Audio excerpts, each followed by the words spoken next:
Artiklu li der fil-Gazzetta Kulħadd jixed ir-realtà ta' tfajliet Maltin li fis-silenzju temmu tqala fl-ewwel stadju tagħha mingħajr il-bżonn ta' morning after pill.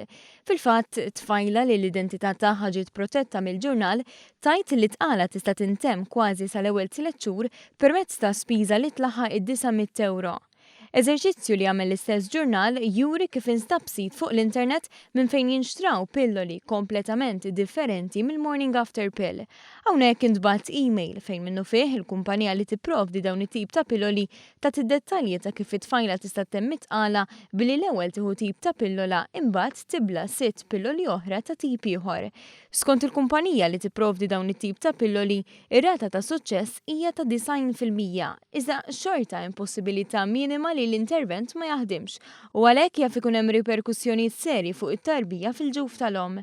Minkejja r-rata ta' suċċess u l-effiċjenza li timxi biha din il-kumpanija tant li tibgħat bil-posta dawn il-pilloli f'inqas minn 15 il-ġurnata, tabib li tkellem mal-kulħadd ma rakkomandax dan it-trattament.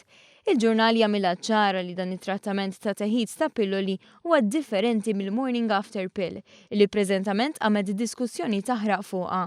Pajjiżna du l-unika pajjiż fl-Unjoni Ewropea li qis it-teħid tal-morning after pill bħala kontraċezzjoni ta' emerġenza u għalhekk jaqa' taħt l-istess binarju ta' abort.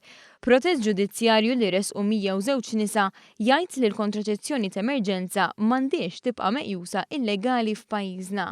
Hawnhekk infetħet diskussjoni taħraq jekk il-mara jew il-koppja għandix dritt li tażel dwar ir-riproduzzjoni tal-mara. Bla dubju, bejn l-aspett legali dwar dan is-suġġett u r-realtà hemm baħar jaqsam. Kif jingħad fl-artiklu tal-Kulħadd, klandestinament f'Malta diġà jsiru prattiċi meqjusa ferm aktar gravi minn sempliċiment teħid tal-morning after pill.